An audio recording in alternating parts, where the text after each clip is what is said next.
Hello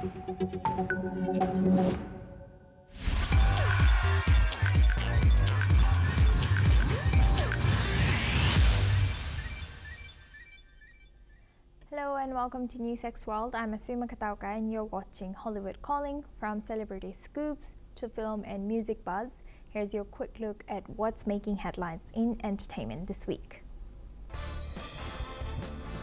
Now, Kanye West, now known as Ye, will perform in India for the first time on March 29th at New Delhi's Jawaharlal Nehru Stadium. The concert is part of his global tour and promises groundbreaking visuals. Maya Hawke and Christian Lee Hudson surprised fans by tying the knot. Surrounded by family and close friends, including her parents Ethan Hawke and Uma Thurman, the couple celebrated in an intimate ceremony. Harry Styles reflects on the emotional challenges of going solo after One Direction split in 2015. In a recent interview, he shared how his debut album marked a creative shift. BTS reassured fans after the RM's December live stream sparked concerns. The group responded with humor and camaraderie. For Valentine's Day, they surprised fans with a rose installation hinting at their upcoming album, Arirang. Now we start with Kanye West. American rapper Kanye West, now known as Ye, will make his India debut with a concert titled Ye Live on 29th of March at New Delhi's Jawaharlal Nehru Stadium. This performance is part of his global tour with over 160 million records sold and 24 Grammy Awards. Kanye is known for his musical evolution with hits like Stronger and Bittersweet Poetry. Organized by White Fox, Plush Entertainment, and Witchcraft, the concert promises expansive staging and cutting-edge visuals. Tickets will be available from February 18th. Fans are eagerly anticipating this monumental event. Now for this, we welcome Mr. Jody Davis. He's an executive producer and a journalist, joins us live from Ontario. Thank you very much for joining us. Welcome to NewsX World. Now, what can fans expect from Kanye West's first concert in India? I think it's interesting that Kanye chose India to perform next. He just performed 2 shows in Mexico City, and when he was there, he performed on a very minimalist stage with no visuals behind him. He came out all dressed sort of in white, but he did bring his daughter Northwest on stage for a song, and he did sort of go through the hits that he would normally have, from songs like Heartless to Power, all the big hits that you would normally want to hear from Kanye West. There was very little verbal sort of speaking back and forth between him and the audience. But this show might be a little different. He has been known in the past to have very big stage performances, to have, gospel choirs with them. So with Kanye West, you really never know what you're going to get until you actually get there. So how will the concert experience be tailored to the Indian audience? I'm not quite sure yet how Kanye will sort of cater to the Indian audience. I think for Kanye West, this really feels more for him as sort of a apology tour, and sort of trying to win back audiences, because he recently has spoken to Wall Street Journal, and he's spoken to Vanity Fair, saying sorry for some of the comments that he made that were anti-Semitic in the past. He does have a new album coming out called Bully, so I'm sure there will be some tracks from that will be there. And who knows, he's famous for bringing on special guests, so maybe there are sort of hip-hop stars or rappers in his realm who have a huge fan base in India that he might bring onto stage. But as I said, like, you never know with Kanye West what you're going to get until you get there, because with everything he's been through, his sort of thoughts change almost from day to day. Jody, please do stay with us as we'll come back to you. Now moving on, in the surprise Valentine's Day ceremony, actress Maya Hawke and singer-songwriter Christian Lee Hudson tied the knot on February 14th. Surrounded by family and close friends, including her parents, actors Ethan Hawke and Uma Thurman, the couple exchanged vows in an intimate celebration. Hawke's Stranger Things castmates, including Finn Wolfhard, Gaten Matarazzo, and Sadie Sink, were also in attendance. The bride wore a white wedding dress paired with a feathery winter coat, while Hudson opted for a traditional tuxedo. Thurman donned a light blue gown, and Ethan Hawke wore all black. The couple has been dating for several years, and their connection deepened through music. Now we move on. Harry Styles has opened up about the emotional toll of stepping out on his own after One Direction split in 2015.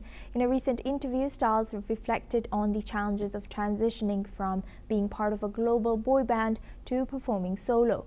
He admitted feeling very alone and struggling with the pressure of creating music by himself. Styles, now 32, revealed how his debut album in 2017 marked a creative shift for him. He was driven by curiosity and fear of disappointing his supporters. The Grammy-winning singer also spoke about his first significant break in over a decade after his Love on Tour ended in July 2023. Now we welcome back Mr. Jody Davis. He's an executive producer and a journalist, joins us live from Ontario. Thank you very much, Jody, for staying with us. Now, how do you think Harry Styles' emotional journey during his transition from One Direction to a solo career has shaped his music and public persona? Yeah, I think when Harry sort of was left, or when One Direction left, and they started on their sort of solo projects, Harry really took some time and sort of removed himself from everybody and started writing his Fine Line album. And I think, I think Harry really wanted to sort of prove himself as a solo star. And I think he's done that, obviously winning a Grammy for Album of the Year. And I think he was sort of just trying to say that he had more to offer than what he could deliver as a boy band. So I think when you see Harry in his, especially like in his sort of progress over each album, he's trying a little bit of different things. He's trying different types of music. This one, obviously, even with the title with disco in it, it's definitely more electronica, more dance heavy. The first album was a little bit more rock and sort of indie. So I think Harry definitely is trying to move away from that persona, and I think he's done a great job doing it. I don't think anyone really. I think everyone now thinks of Harry Styles as a soul singer and not so much as a member of One Direction. Harry mentioned feeling very alone after the band split. In your opinion, how did that sense of isolation influence his songwriting and stage presence during his solo performances? Yeah, I think at the start, when it first happened, I think Harry definitely used that isolation to sort of dig deeper into what he was feeling as sort of a member of one of the biggest bands in the world. So he looked, definitely went into more an intimate sort of portrayal. I think since then, again, Harry has definitely sort of transformed himself and sort of what people can expect from him. His last sort of tour, he was definitely, there was no signs of isolation or anything like that. He was definitely with the crowd, being on tour with them. He was definitely, was full, gave the audiences a full range of different types of performances, and delivered one of the best tours of the year. I think for this tour coming up, I think Harry again will, you'll see a lot of different things from Harry. I think you'll see him, be moments where he'll be introspective and give you a ballad and sit down at a piano, and there'll be times where Harry will make it into a dance party. So I think he definitely is, as I said, maturing and changing as an artist, and I think that's only will add to the concert experience for people who get to see Harry Styles in this tour. Thank you very much, Jody, for sharing that. Please do stay with us. Now, moving on, Indian actress Priyanka Chopra took to the stage over the weekend at a Harvard student-led event, where she opened up about her personal and professional journey. Reflecting on her transition from Bollywood to Hollywood, Chopra shared the challenges she faced, both emotional and career-wise. She recalled enduring long hours on set and taking smaller roles early on in her career. Chopra also spoke about her desire to leave behind a legacy rather than just a career, a vision she had during a turbulent time in her life. Now balancing family and career, she credits her resilience and her younger self for the success she enjoys today. Chopra's powerful message resonates with those facing struggles in their journey to success. Now moving on to BTS, as BTS prepares for their much-anticipated comeback, the members recently addressed concerns over a viral moment during a December live stream. Leader RM opened up about the pressure he's faced, even wondering if the group should disband. The confession sparked worldwide fan concerns, but the group responded with humor and camaraderie. V revealed that none of them watched the full live stream, while Jin and Suga offered light-hearted takes.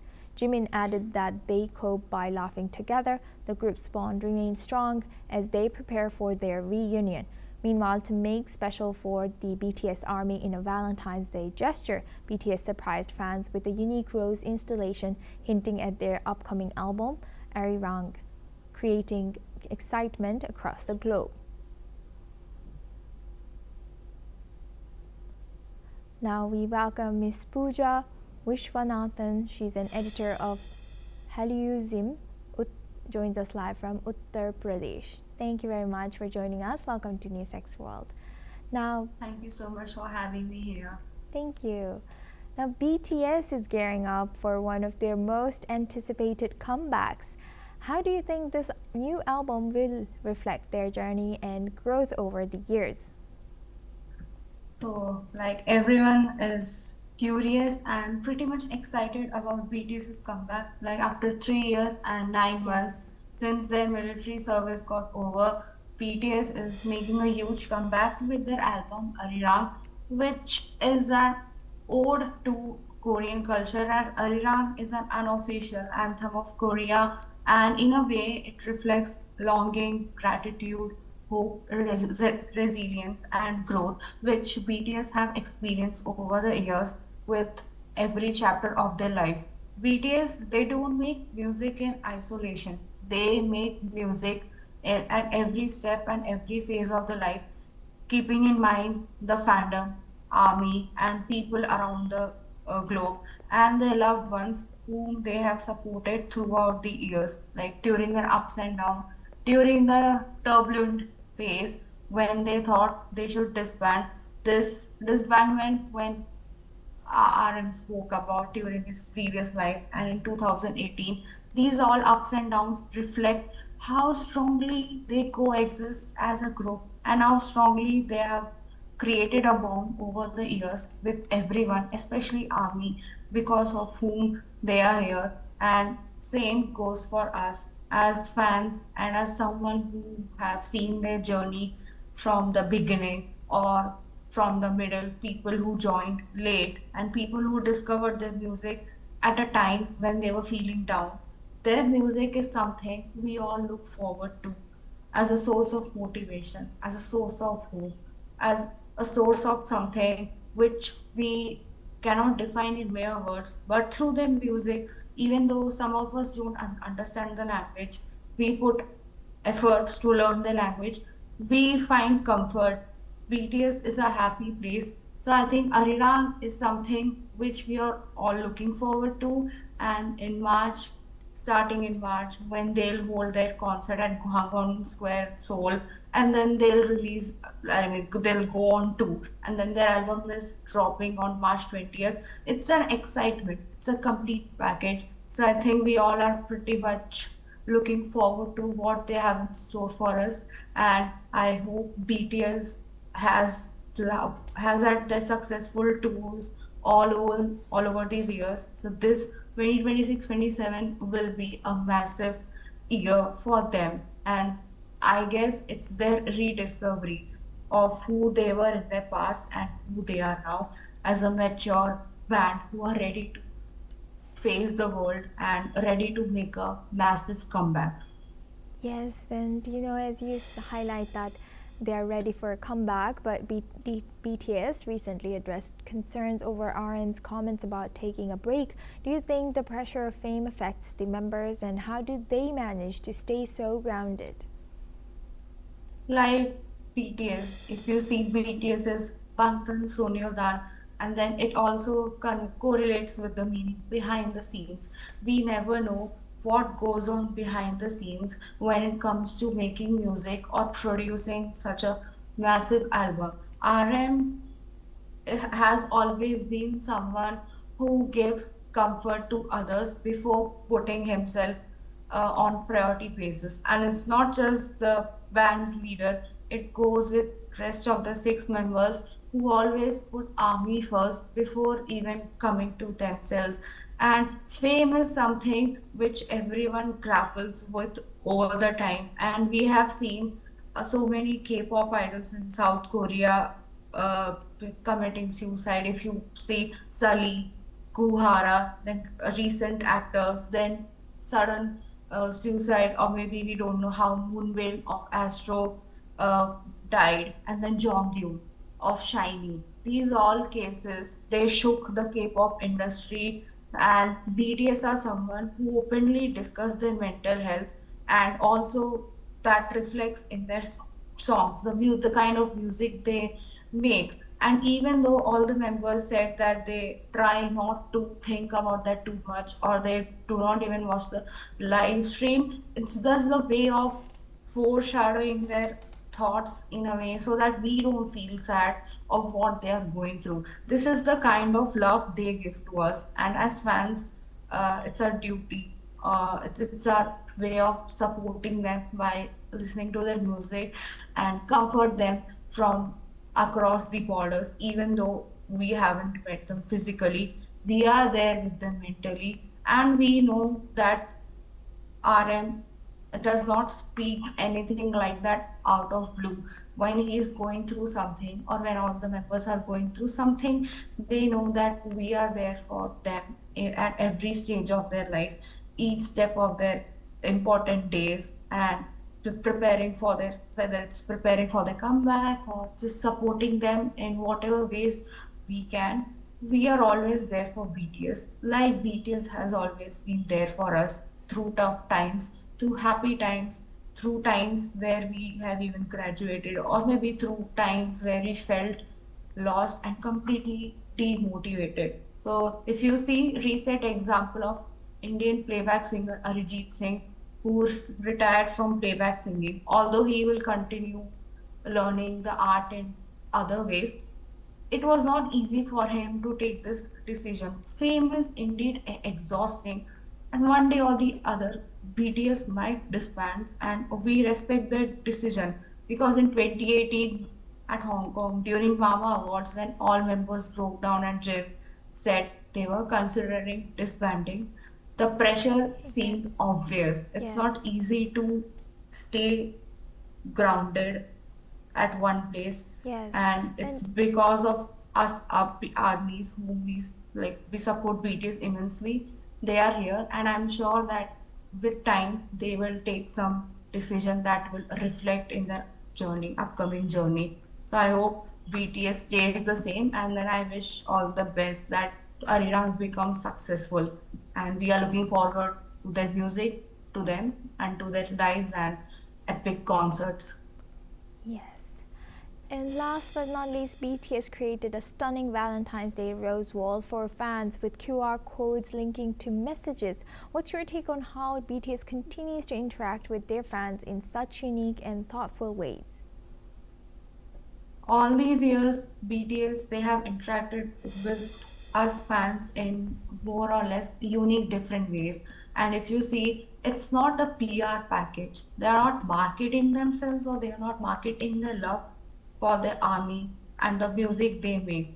Valentine's Day, people think it's just exchanging roses with a couples, and that's it. It's more than that. It's about self love, it's about accepting yourself, it's about gratitude, it's about the kind of love which you think you can only achieve through physical relationship, but no other ways. BTS have always proved that there is more love than the actual love which you think exists only within your world, just by exchanging roses, or just by affirming few words. So the setup which was done in Seoul, Los Angeles, and London was something which everyone looked forward to. And the QR code which revealed our favorite songs was something which we were like completely caught off the guard. It's such bouquet of roses no one had expected in their lifetime. BTS did something completely unfathomable, and that was a unique way of kickstarting their upcoming album Arirang and writing letters, or whether it's We Live, or whether it's just mentioning our country, or just by greeting in our Yes. languages. Miss Pooja. It's a sweet gesture that BTS they always do for us armies, and we are Miss always looking Pooja. forward to what they have in store for us. With that, I'd like to thank Ms. Pooja Vishwanathan for joining us today and sharing that insight with us. Thank you very much. Thank you. Thank you for having me. Thank you. Now we move on. Oscar-winning actor Robert Duvall, known for his iconic roles in The Godfather and Apocalypse, now has passed away at the age of 95. His death has led to an outpouring of tributes from Hollywood, with longtime collaborations and collaborators such as Francis Ford Coppola, Al Pacino, and Robert De Niro, praising his immense talent and lasting impact on American cinema. Coppola, who worked closely with Duvall over several decades, shared a heartfelt tribute on social media, recalling their numerous collaborations. The two worked together on iconic films such as The Godfather, Apocalypse Now, and The Conversation. Duvall's death marks the end of an era for Hollywood. Now looking at UK, in the midst of the ongoing family drama surrounding the Beckhams, the heartwarming gesture from the youngest member of the family has captured attention. On Valentine's Day, 14-year-old Harper Beckham shared a touching message to her three brothers, Brooklyn, Romeo, and Cruz. The teenager posted a black and white photo of herself with her siblings on her private Instagram account, saying, "I love you all so much, words can't describe it." Romeo later reshared the image publicly. Victoria Beckham also shared Harper's sweet gesture, sending love to her three sons. This came after Brooklyn Beckham recently addressed rumors about a family rift. Amid the tension, Harper's loving message has brought a moment of warmth to the Beckham family. Now for this, we welcome back Mr. Jody Davis. He's an executive producer and journalist. Thank you very much, Jody, for staying with us. Now looking at this, Harper Beckham's touching Valentine's Day tribute came amidst a public family rift. How do you think her gesture impacts the public perception of the family dynamics? Well, Harper on Valentine's Day posted on her Instagram stories a picture of her with her three brothers, Brooklyn, Romeo, and Cruz, and sort of, talked about how much she loved them. Victoria then also posted a picture of the kids together, saying that Harper has the best big brothers in the world. I think this was a sort of subtle, almost olive branch from Victoria, David, and Harper towards Brooklyn, just saying, like, we know things are, not well between us right now, but despite all that, we still love you. We still think you are part of our family, even though that statement that you put out definitely did not make it feel like we were part of his family anymore. So I think it's definitely a nice sort of little moment. And then even Cruz Beckham's girlfriend posted a picture afterwards of Cruz's some of his band equipment, and on it said Harper's brother on it. So we haven't heard anything from Brooklyn since Harper posted that thing, but I do think it sort of shows that Victoria and the family are willing to, say that they still love Brooklyn, and that, I think they're sort of giving that sort of first sort of olive branch out there to say, this is how we feel. It's up to you now to come back and sort of take the reign. Like you have already touched down on it a little bit, but Brooklyn Beckham's recent statements about his parents controlling narratives in the press have caused a stir. Well, what do you think this means for the future of his relationship with his family? I really think it's up to Brooklyn now. I think Harper, Victoria and David would even have really sort of put everything into the ball into his court. Like, they've had celebrities stand up for them. Gordon Ramsay, who said he was at the wedding, said, Brooklyn's sort of view on things is not what happened. There was nothing salacious at the wedding. Mark Anthony, who was the sort of man on stage who called Victoria up, also said that the way Brooklyn is telling the story is not completely true. And I think by, Victoria has mentioned all of her kids in recent press, and then we had the Harper post. So I think really that they are putting it all out there for Brooklyn to say, listen, we're ready to have a conversation, we're ready to talk, we're ready to sort of welcome you back and sort of have that conversation and amend things. But it really does become Brooklyn's sort of move now. I think they've done what they need to do. So we're really just waiting to see what Brooklyn says. Thank you very much, Mr. Jody Davis, for joining us and sharing that insight. Now, moving on, Israeli producer Dana Eden, has known for the hit spy thriller Tehran, was found dead in her Athens hotel room on 15th of February. Greek police has confirmed the death and stated the 52-year-old's body was discovered after a relative's unsuccessful attempts to contact her. Authorities are treating the case as a suicide based on evidence and testimonies, with pills found at the scene and bruises on her neck. Her production company, Donna and Shula Productions, expressed deep sorrow and refuted rumors of criminal or nationalistic motives. Now moving on, Cynthia Erivo is setting the record straight after months of speculation about her relationship with Ariana Grande. In a recent interview, Erivo addressed rumors that suggested the two were more than just co-stars in Wicked.